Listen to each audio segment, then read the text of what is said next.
Good morning dear student. Welcome to your Hindi class. Class 6 Hindi text chapter 18 मैं और मेरा देश। इसके पहले हम लोगों ने अभी 17 चैप्टर झांसी की रानी की कहानी पढ़ा, उनके बारे में पढ़ा, उनके बारे में जाना, उनकी कविताओं को पूरा पढ़ा, उनके शौर्य, उनकी वीरता की गाथाओं के बारे में जाना, बचपन से लेकर उनकी अंतिम अवस्था तक के बारे में जाना। उसके बाद अब हम एक बार और ध्यान से सुन लीजिए मेरी बात को बच्चों। आपको मैंने कल अभी अटैचमेंट में सेंड में किया है क्वेश्चन आंसर झांसी की रानी। कुछ मैंने एक्सरसाइज सेंड किया है और बहुत ज़्यादा अभी हमने छोड़ दिया है। कुछ व्याकरण से पेज नंबर 125 आप इसको ध्यान से देखिए। ये सारे आपके जो रिक्त स्थान की पूर्ति है, का, के, की, पर शब्दों का प्रयोग करते हुए वाक्य बनाना है इत्यादि बहुत सारे ऐसे आपके इसमें एक्सरसाइज पार्ट से दिए हुए हैं। निर्देशानुसार उत्तर लिखिए। नीचे दिए शब्दों के समानार्थक तथा विलोम शब्द छांटकर लिखिए। मैं सब कुछ आपको बता दे रही हूँ, सिर्फ आपको अपने से करना है, लेकिन मैं इसको फिल नहीं करवाऊंगी क्योंकि ये आपको अपने से करना है, ये आपका होमवर्क है। तो जैसे मित्र है, समानार्थक शब्द क्या होता है? समानार्थक शब्द का होता है पर्यायवाची, एक जैसे ही समानार्थक। दूसरा है विलोम शब्द, यानी कि एक तरफ पर्यायवाची लिखना है, दूसरी तरफ विलोम लिखना है। कोष्टक में सब कुछ दिया हुआ है बॉक्स में, उसमें से छांट करके आपको पर्यायवाची और विलोम लिखना है। तो ये पूरा कर लीजिएगा, एग्जाम में आ सकता है। नेक्स्ट इधर देखिए, मैंने एक पेज का सिर्फ आपको सेंड किया था। वीरता की अवतार किसे कहा गया? लक्ष्मीबाई को। ऑप्शन है इसमें से आप देख सकते हैं। नेक्स्ट है नीचे दिए वाक्यों को सही शब्द चुनकर पूरे कीजिए। जैसे श्री कृष्ण, ब्रैकेट में बहुत सारे ऐसे बॉक्स में दिए हुए कि, वरना, क्योंकि, और, लेकिन, बहुत सारे ऐसे शब्द हैं। अब हमको क्या बनाना है? श्री कृष्ण सुदामा बचपन के मित्र थे, तो हम इन दोनों के बीच में कौन सा वर्ड यूज करेंगे? श्री कृष्ण और सुदामा हमारे बचपन के, श्री कृष्ण और सुदामा बचपन के मित्र थे। इस तरह से आप सारे बॉक्स में जो दिया हुआ है, जो नीचे दिए वाक्यों को सही शब्द चुनकर वाक्य को पूरा करना है, इसको करेंगे। का, के, की, पर शब्दों का भी प्रयोग करेंगे आप। जैसे का दिया है, के दिया है, की दिया है, तो इसमें हमको लिखना है कि का शब्द क्या बनाएंगे? वाक्य, यह पुस्तक मेरे भाई का है, यानी कि किसी का किसी से संबंध के बारे में बताया संबंध इसमें लगेगा। तो यह पुस्तक मेरे भाई का है। नेक्स्ट के, तो के में क्या लिखेंगे? मैं अपने दादाजी के साथ जाऊंगा, के लगा देंगे, एक वाक्य कंप्लीट हो जाएगा। अगला है की, यह मेरे माँ की बहन है, यह मेरे माँ की साड़ी है, यह मेरे, कुछ भी आप वर्ड इस का, के, की, पर सर्व यानी कि विभक्ति को लगा करके आप इन वाक्यों को कंप्लीट करेंगे। नेक्स्ट है इन शब्दों का वाक्य में प्रयोग कीजिए। जैसे वैभव, वैभव तो आपकी कविता में दिया हुआ है, तो वैभव एक शब्द दे दिया है, इसको हमको पूरा वाक्य क्लियर करना है। तो क्या आता है? हुई वीरता की वैभव के साथ सगाई झांसी में, कंप्लीट हो जाएगा। आपकी बुक में ही सब दिया हुआ है, आपके चैप्टर में ही दिया हुआ है, आपको सिर्फ समझ करके इसको पूरा करना। नेक्स्ट है बधाई, तो राजमहल में बजी बधाई, खुशियां छाई झांसी में। जिस तरह से कोटेशन के साथ, कॉमा के साथ लगा हुआ है, एक पूरा वाक्य बनाया गया है, उसको आप कविता में लिख सकते हैं। इस तरह से आपका कंप्लीट हो जाएगा। मैं सब कुछ अपने बुक पे आपकी वजह से फिल कर रही हूँ और आपको सेंड भी कुछ की हूँ, लेकिन मैं जो समझा रही हूँ इसको स्वयं आप अपनी बुक पे फिल करेंगे। मैं आपको इसको सेंड नहीं करूँगी और एग्जाम में इन्हीं में से आ सकता है। अब नेक्स्ट देखिए, नीचे दिए रंगीन शब्दों के अर्थ लिखिए।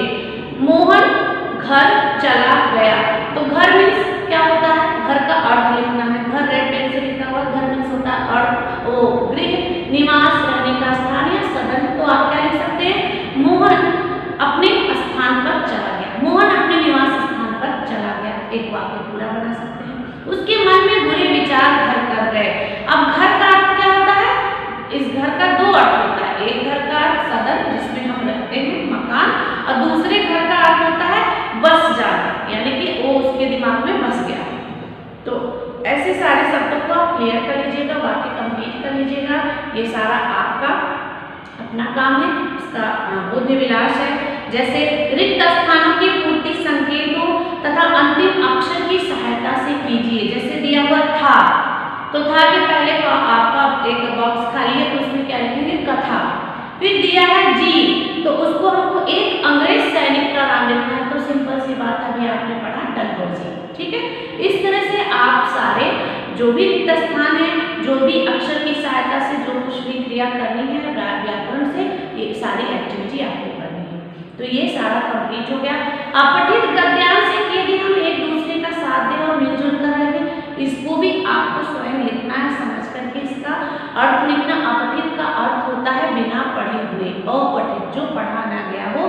तो ऐसे गद्यांश जब एग्जाम में आपको आते हैं तो उनमें से क्वेश्चन आंसर आपको लिखने रहते हैं। क्वेश्चन दिया जाता है 3 या 4, आपको आंसर उसका लिखना रहता है। तो इसको पहले आप जब तक कंप्लीट नहीं करेंगे तब तक इसका आपको समझ में नहीं आएगा। अपनी कॉपी पे इसको भी बुक पे कंप्लीट कर लेंगे। कॉपी पे कुछ नहीं लिखना है आपको, सारे व्याकरण बोध जो है आपको सिर्फ अपनी बुक पे फिल करना है। बुक पे फिल किए रहेंगे तभी आप एग्जाम में लिख सकते हैं, और अदरवाइज आप क्वेश्चन आंसर वर्ड में ये सारी चीजें लिखेंगे। चलिए नेक्स्ट चैप्टर पढ़ते हैं, मैं और मेरा देश। पिछला चैप्टर खत्म हो चुका है, लास्ट चैप्टर है आपका मैं और मेरा देश। इसकी कहानी पढ़ते हैं, उसके बाद हम आपको क्वेश्चन आंसर सेंड करेंगे। मैं और मेरा देश, इसके लेखक हैं कन्हैयालाल मिश्र प्रभाकर, उनको प्रभाकर भी कहा जाता था। कन्हैयालाल मिश्र द्वारा लिखित इस पाठ में लेखक ने यह बताने की चेष्टा की है कि देशवासियों के अच्छे या बुरे आचरण का देश पर बहुत प्रभाव पड़ता है। जिस प्रकार देशवासियों के अच्छे आचरण से देश का गौरव बढ़ता है, वहीं दूसरी ओर बुरे कार्यों तथा बुरे आचरण से देश की गरिमा को ठेस लगती है, यानी कि देश के सम्मान को ठेस लगता है। इसमें अपने देश के प्रति सम्मान और अपमान की बातें कही गई है इस गद्य के माध्यम से। चलिए पढ़ते हैं। हमारे देश के महान संत स्वामी रामतीर्थ एक बार जापान गए। हमारे देश के महान स्वामी थे संत रामतीर्थ एक बार जापान गए। तो कहाँ पे गए?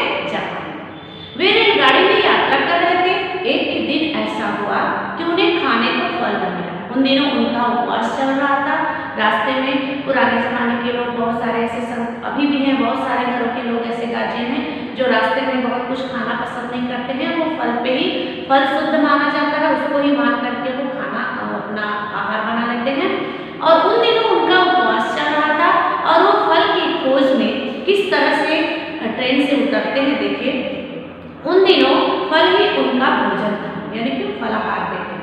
गाड़ी एक स्टेशन पर ठहरी, वहाँ भी उन्होंने फलों की खोज की, मतलब फलों को खोजा इधर उधर। स्टेशनों पे बहुत सारे ऐसे स्टॉल लगे रहते हैं जिसमें कुछ न कुछ खाने के सामान मिलते हैं।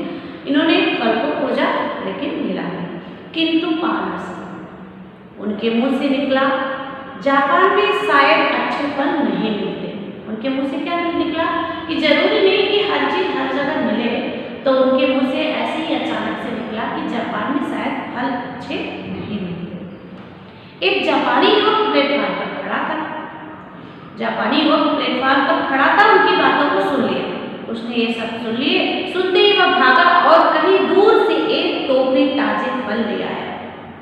वो जापानी जो युवक था, रामतीर्थ जी की बातों को सुना और जाकर के दूर से कहीं एक टोकरी फल ले आया।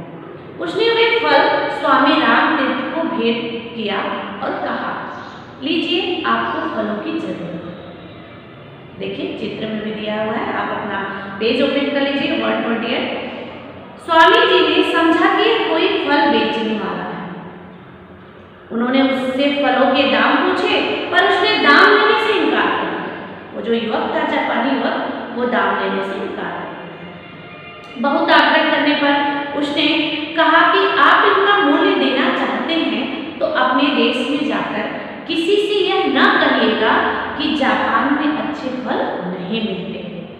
उसको अपने देश की इतनी चिंता थी, इतने उसके गौरव का इतना उसको मान था। आगे देखिए, स्वामी जी युवक का यह उत्तर सुनकर मुग्ध हो जाते हैं, यानी कि बहुत ही प्रसन्न हो जाते हैं। उस युवक ने अपने इस कार्य से अपने देश का गौरव न जाने कितना बढ़ा दिया। उस युवक ने ऐसा कहकर कि जापान में ऐसे ताजे फल नहीं मिलते हैं, ऐसा आप कहीं मत कहिएगा, ये कहकर अपने देश का गौरव न जाने कितना बढ़ा दिया, यानी कि ढेरों बढ़ा दिया। गौरव की ऊंचाई का अनुमान दूसरी घटना सुनकर ही पूरी तरह लगाया जा सकता है। किसी देश का युवक जापान में शिक्षा लेने आया। अब ये पुरानी बातें हैं जो इस कहानी के माध्यम से हमें समझाया जा रहा है। किसी देश का युवक, तो वो किसी देश का भी युवक रह सकता है जो जापान में शिक्षा लेने गया था। एक दिन वह सरकारी पुस्तकालय से कोई पुस्तक पढ़ने के लिए लाया। सरकारी पुस्तकालय यानी कि अपने स्कूल में भी लाइब्रेरी होती है, हर जगह लाइब्रेरी होती है, तो वहां से कुछ पुस्तक पढ़ने के लिए लाया। उस पुस्तक में कुछ दुर्लभ चित्र थे, दुर्लभ जो अत्यंत ही दुर्लभ होते हैं, बहुत मुश्किल से मिलते हैं। उस पुस्तक में कुछ दुर्लभ चित्र थे। उन चित्रों को उस युवक ने पुस्तक से निकाल लिया और पुस्तक वापस कर दी। किसी जापानी विद्यार्थी ने उसे देख लिया और पुस्तकालय को इसकी सूचना दे दी। मतलब वो दूसरा कोई जापानी युवक था जो इसकी हरकतों को देख लिया और वो जाकर के पुस्तकालय में सूचना दी। उसी लेकर वे चित्र उस विद्यार्थी के कमरे से बरामद किए और उस विद्यार्थी को जापान से ही निकाला। मतलब पुलिस जब उनको सूचना मिली तो पुलिस उसके पास खोज करने गई, छानबीन करने गई और उन चित्रों को ले लिया और उसे जापान से ही निकाल दिया। अपराधी को दंड मिलना ही चाहिए, पर मामला यहीं तक नहीं रुका और पुस्तकालय के बाहर बोर्ड पर लिख दिया गया कि पुस्तकालय में इस विद्यार्थी का प्रवेश तो वर्जित है ही, उसके देश के किसी निवासियों का भी प्रवेश वर्जित है। यानी कि उस लाइब्रेरी के बाहर ये बोर्ड पे लिख दिया गया कि इस बालक का, इस विद्यार्थी का तो इस पुस्तकालय में प्रवेश वर्जित ही है, साथ में इसके देश के भी निवासियों का भी प्रवेश वर्जित है। बताइए, बहुत ही शर्म की बात है। जहां एक युवक ने अपने देश का सिर ऊंचा किया जो फल दे करके, वहीं दूसरे युवक ने अपने काम से अपने देश के मस्तक पर कलंक का ऐसा टीका लगाया जो न जाने कितने वर्षों तक संसार की आंखों में उसे लांछित करता रहा। यानी कि उसे बदनाम करता रहा, उसके ऊपर लांछना लग गई कि इस व्यक्ति के कारण उस देश के निवासियों को भी जापान में वो इज्जत नहीं मिल सकती। अगला पैरा देखते हैं। हमें समझ लें कि हमारी हीनता और श्रेष्ठता का संबंध देश की हीनता और श्रेष्ठता से जुड़ा हुआ है। हमको ये समझना चाहिए, हमें यह महसूस करना चाहिए कि हमारा जो सम्मान है वो हमारे देश का सम्मान है, हमारी जो प्रतिष्ठा है वो पूरे देश की प्रतिष्ठा है, हमारा जो गौरव है वो हमारे देश का गौरव है। और अगर हम कोई गलत काम करते हैं, हमारे ऊपर जो अपराध का दंड मिलता है वो हमारे देश को मिल सकता है, हमारे देश का भी गौरव कलंकित हो सकता है। तो हमें ऐसा कोई कार्य नहीं करना चाहिए।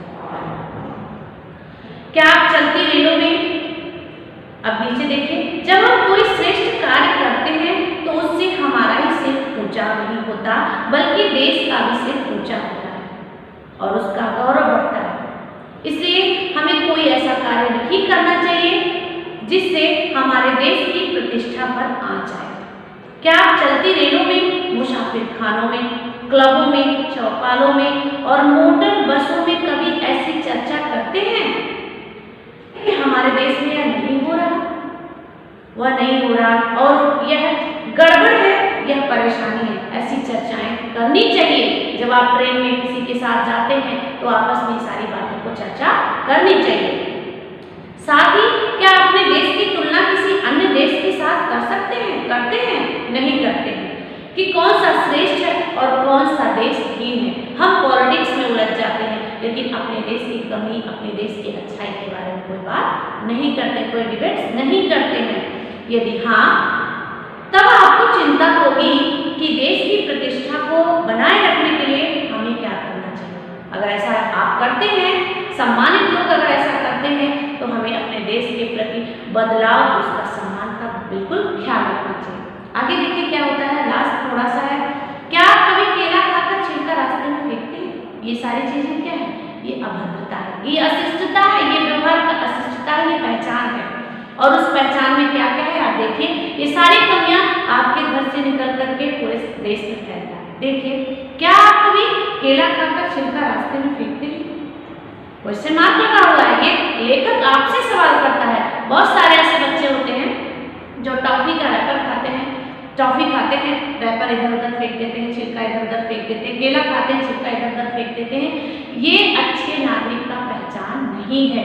बच्चों तुम लोग समझ जाओगे जब शुरुआत से ही आदत ऐसी डालोगे कि हमें अच्छा कार्य करना चाहिए, जो सामान जहाँ से उठा है उसको रखे वहीं, कोई कूड़ा है कोई छिलका है तो उसको हमें डस्टबिन में डालना चाहिए, तब आपकी आदत सुधर जाएगी और एक दिन अपने देश का नाम रोशन करेंगे ही।